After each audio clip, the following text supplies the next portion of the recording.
أما بعد فأعوذ بالله من الشيطان الرجيم بسم الله الرحمن الرحيم إن الله يدخل الذين آمنوا وعملوا الصالحات جنات تجري من تحتها الأنهار والذين كفروا يتمتعون ويأكلون كما تأكل الأنعام والنار مثوى لهم وكأي من قرية هي أشد قوة من قريتك التي أخرجتك أهلكناهم فلا ناصر لهم أفمن كان على بينة من ربه كمن زين له سوء عمله واتبعوا أهواءهم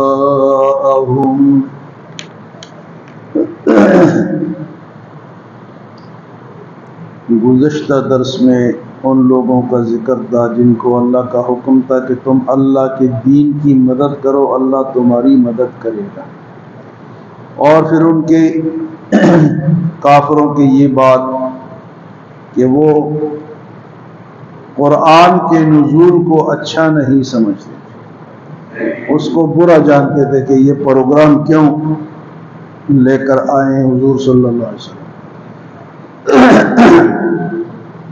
پھر اللہ نے فرمایا کہ اللہ ایمان والوں کا مولا ہے، ذالک بأن اللہ مولا الذین آمنوا وَأَنَّ الْكَافِرِينَ لَا مَوْلَىٰ لَهُمْ۔ آج اہل جنت کا ذکر ہے، فرمایا کہ ان اللہ يدخل الذین آمنوا وعملوا الصالحات، بے شک اللہ تعالیٰ داخل فرمائے گا ان لوگوں کو جو ایمان لائے وعملوا الصالحات اور نیک عمل کرتے رہے۔ کیسی جنت؟ جنات تجری من تحتها الانہار، ایسی جنت جس کے نیچے نہریں بہتی ہیں۔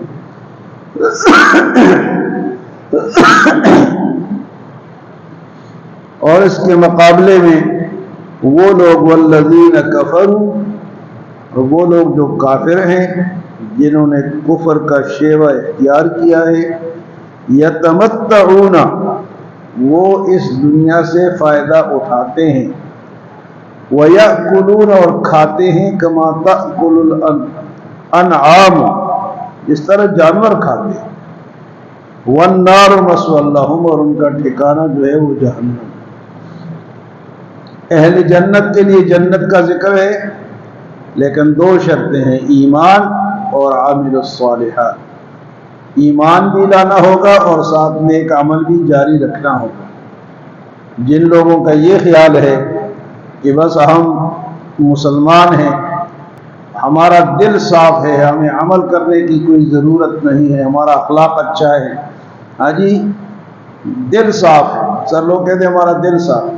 یہاں اللہ فرماتا ہے آمنوا وعملوا الصالحات، یہ جو نمازیں ہیں، یہ جو ذکر و اذکار ہے، یہ جو روزے ہیں، یہ جو حج ہے، آنا جانا ہے، یہ عمل صالح، صدقہ و خیرات ہے، یہ کرنا پڑے گا۔ تو آمنو کے ساتھ عامل الصالحات۔ اور کافروں کی زندگی اللہ نے فرمایا کہ وہ کیسی ہے، والذین کفروا، اور جو لوگ کافر ہیں، یتمتعون، وہ اس دنیا سے فائدہ اٹھاتے ہیں، وَيَأْكُلُونَ، اور کھانا کھاتے ہیں کس طرح، کما تأکل الانعام، جس طرح جانور کھاتے ہیں۔ اب یہ فرق ہے، تو کافروں کا مقصد زندگی کیا ہے؟ کھانا پینا، رہنا سہنا، گھر بنانا، ہاں جی پیسے جمع کرنا، اچھے سے اچھے کھانے کھانا، اچھے سے اچھا لباس استعمال کرنا، اس پہ وہ خوش ہیں۔ اور اس طرح ہمارے کئی مسلمان بھائی بھی اس پہ خوش ہیں، وہ سمجھتے ہیں کہ بس کھانا پینا ہی سب کچھ ہے، کرکٹ کھیلو، ہاکی کھیلو، کھیل کود کرو، اور جناب یہ ہے یہ تو مقصد زندگی نہیں ہے، تو کافروں کا مقصد زندگی ہے۔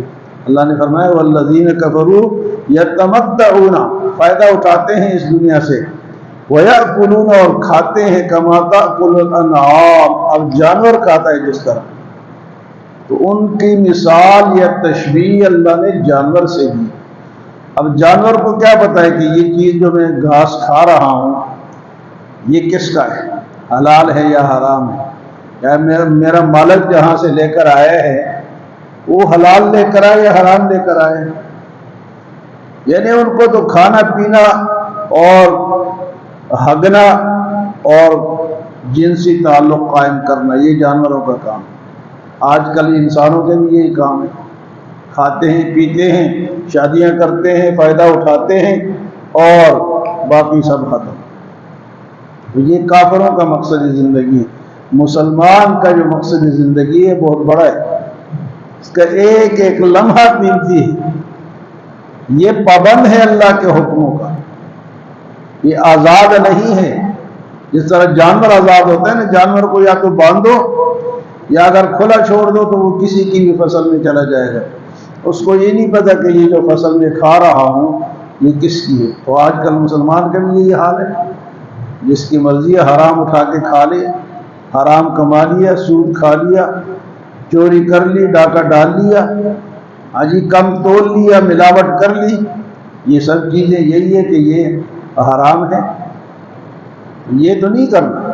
یہ کریں گے تو یہ تو کافروں کا مقصد زندگی، مسلمانوں کا مقصد زندگی یہ نہیں ہے۔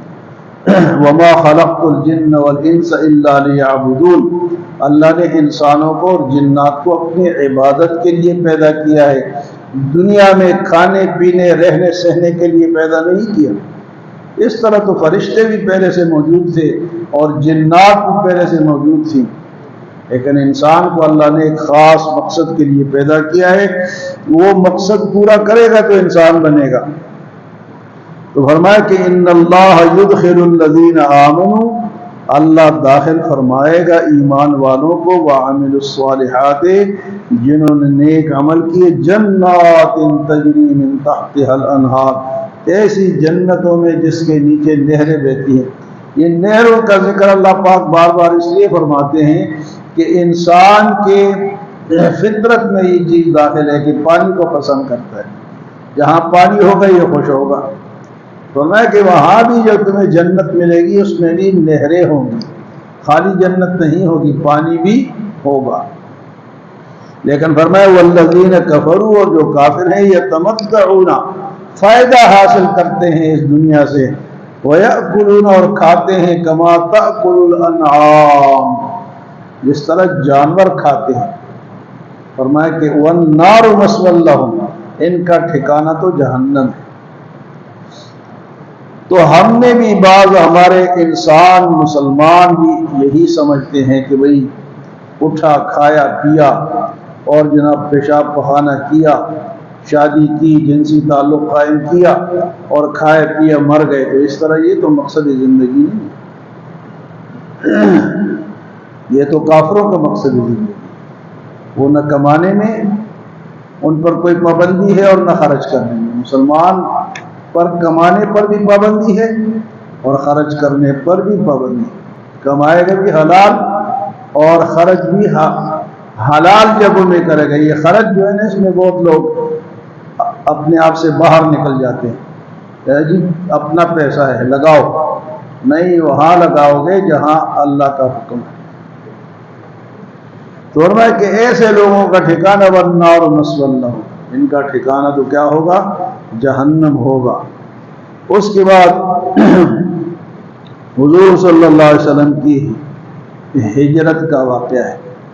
فرمایا وَكَأَيٍّ مِّن قَرْيَةٍ اور کئی ایسی بستیاں ہیں ہی اشد قوۃ من قریتک اس آپ کی بستی سے زیادہ طاقتور بستیاں تھیں، ان بستیوں سے زیادہ طاقت والی بستیاں، یعنی مکہ مکرمہ میں اپنے آپ کو بڑے بڑے سمجھتے ہیں، فرمایا اس سے بھی زیادہ طاقتور بستیاں اس دنیا میں تھیں۔ من قریتک التی اخرجتک وہ شہر وہ گاؤں جس سے آپ کو نکالا گیا۔ آپ کو کہاں سے نکالا گیا؟ مکہ مکرمہ سے۔ تو کس لیے نکالا یا کس لیے آپ نے ہجرت کی؟ اس لیے نہیں کہ یہاں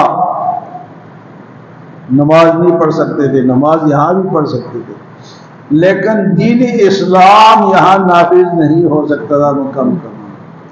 دین اسلام وہاں جا کے نافذ ہوا، کہاں پر؟ مدینے میں۔ اس کے لیے اللہ کے نبی نے اپنا شہر چھوڑا، اپنا علاقہ چھوڑا، اور یہ بہت مشکل کام ہے۔ جب آپ جا رہے تھے تو آپ نے مڑ کے دیکھا اور آپ نے فرمایا کہ اے مکہ، تو بہت محترم شہر ہے، بہت خوبصورت شہر ہے، اور میرا تیرے ساتھ بہت لگاؤ ہے، اگر یہ لوگ مجھے یہاں سے نہ نکالتے تو میں کبھی یہاں سے نہ جاتا۔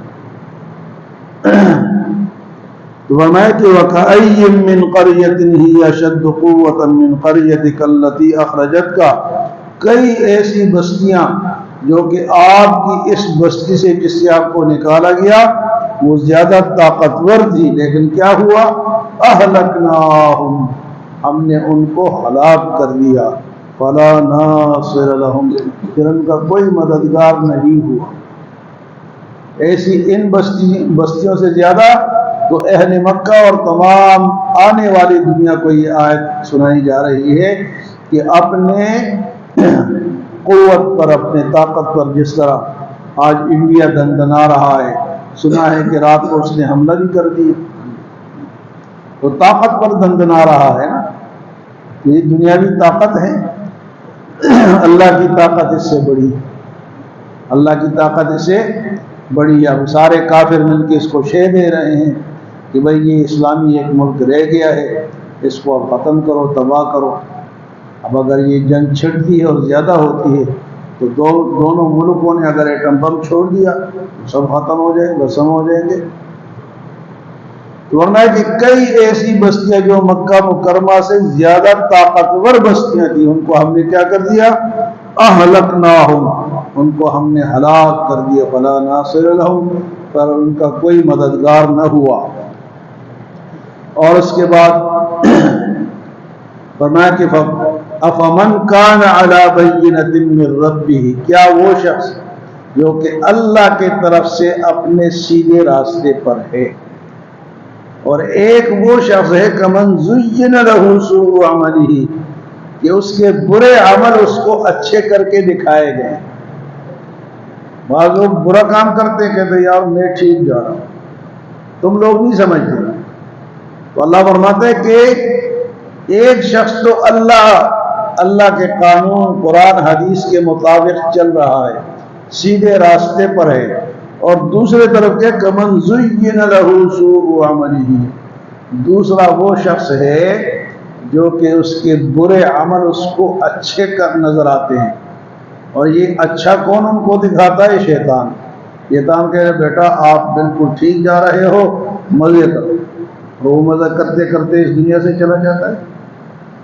برے عمل، خاص کر کے جو بدعات ہیں نا، بدعات، جو نئی نئی چیزیں لوگ دین میں داخل کرتے ہیں، بڑے خوش ہوتے ہیں، ہم نے بڑا جلوس نکالا، ہم نے یہ کر دیا، ہم نے یہ جھنڈیاں لگا دی، وہ کر دیا، بڑے خوش ہوتے ہیں۔ تو وہ خوش کیوں ہوتے ہیں کہ ان کو یہ چیزیں شیطان اچھا کر کے دکھاتا ہے کہ بھائی بیٹا آپ ٹھیک جا رہے ہیں۔ وہ کیا ہے، وہ ان کے ہاتھ کچھ نہیں آتا، وہ خالی ہاتھ رہ جاتے ہیں۔ تو میں دو شخص ہیں، ایک یہ ہے کہ اللہ کی طرف سے جو حکم آیا اس کے مطابق ہے وہ، اور دوسرا وہ ہے جس کے برے عمل اس کو اچھے نظر آ رہے ہیں۔ افمن کان علی بینۃ من ربہ کمن زین لہ سوء عملہ، برے عمل اس کو اچھے نظر آتے ہیں، واتبعوا اہواءہم، اور وہ جو اچھے نظر آتے ہیں اس کی خواہش ہوتی ہے، اس خواہش کے پیچھے وہ چلتا ہے۔ تو خواہش کے پیچھے چلنا جو ہے گویا کہ یہ دین کے خلاف ورزی ہے۔ خواہش میری ایک ہے لیکن ادھر اللہ کا حکم دوسرا ہے، تو اپنے خواہش کو چھوڑنا پڑے گا، اللہ کے حکم پہ چلنا پڑے گا۔ اگر خواہش کے پیچھے چلنا ہے تو اللہ فرماتا ہے کہ کئی ایسے لوگ ہیں جنہوں نے خواہش کو خدا بنا لیا ہے۔ افرأیت من اتخذ الہہ ہوا، کہ آپ نے اس شخص کو دیکھا ہے جس نے خواہش کو خدا بنا دیا۔ خواہش کو خدا کس طرح بناتے ہیں؟ خواہش نے کہا کہ نماز نہ پڑھو، وہ نہیں پڑھتا۔ خواہش نے کہا سو جاؤ، وہ سو جاتا ہے۔ خواہش کہتے کہ حرام کھاؤ، وہ کھاتا ہے۔ تو گویا کہ یہ اللہ کے حکم کے بجائے اپنے خواہش کو خدا بنا رہا ہے۔ تو فرمایا کہ ایک تو اچھے راستے پر ہے اور دوسرا اس اپنے برے عمل کو اچھا سمجھ کے کر رہا ہے، تو کیا دونوں برابر ہو سکتے ہیں؟ فرمایا کہ وَاتَّبَعُوا أَهْوَاءَهُمْ، یہ جو ایک ہے نا یہ خواہشات کی پیروی کرتا ہے۔